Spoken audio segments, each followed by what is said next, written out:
നിങ്ങൾ ഈ ചാനൽ ദയവ് ചെയ്തു ഒന്ന് സബ്സ്ക്രൈബ് ചെയ്യണേ. വീഡിയോ തുടങ്ങുന്നതാണ്. വീട്ടിലുണ്ടോ ആക്രി? എൻ്റെ അപ്പൂപ്പ എടുത്തോണ്ട് വെക്ക്. അയ്യോ, അപ്പൂപ്പ ഇവിടെ നിൽക്കായിരുന്ന? ഞാൻ ഇവിടെ ഉണ്ടടാ മോനെ. നിന്നൊക്കെ എപ്പോഴടാ ഞാൻ ആക്രിയായോ? എപ്പോഴാണ് നിനക്കത് തോന്നി ഞാൻ ആക്രിയാണെന്ന്? നിന്റെ വായിൽ നിന്ന് ഇത്രയും വലിയൊരു കാര്യം ഞാൻ കേട്ടല്ലോ, സമാധാനമായി. പിന്നെ കൊച്ചുമക്കളിൽ ഏറ്റവും കൂടുതൽ സ്നേഹിച്ച നിന്നെയാണ്. നിന്റെ വായിൽ നിന്ന് ഇത്രയും വലിയൊരു കാര്യം വീണല്ലോ, എനിക്ക് സമാധാനമായടാ മോനെ.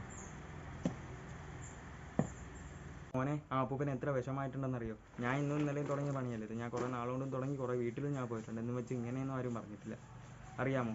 എൻ്റെ വീട്ടിലുണ്ട് എൻ്റെ അപ്പൂപ്പനും എൻ്റെ അമ്മൂമ്മയും. ഞാൻ എത്ര പൊന്നുപോലെയാണെന്ന് അറിയാമോ ഞാൻ അവരെ നോക്കുന്നത്. നമ്മൾ ഒരു സമയത്ത് ഇതുപോലെ വയസ്സാവും. അപ്പോൾ നമ്മളെ ചെറുമക്കൾ ഇങ്ങനെ പറയുമ്പോൾ നമുക്ക് വേദനിക്കുന്നത് നീ മനസ്സിലാക്കണം. ഞാൻ ഇനി വീട്ടിൽ നിന്ന് ആഗ്രഹം എടുക്കുന്നില്ല, ഞാൻ പോകണം.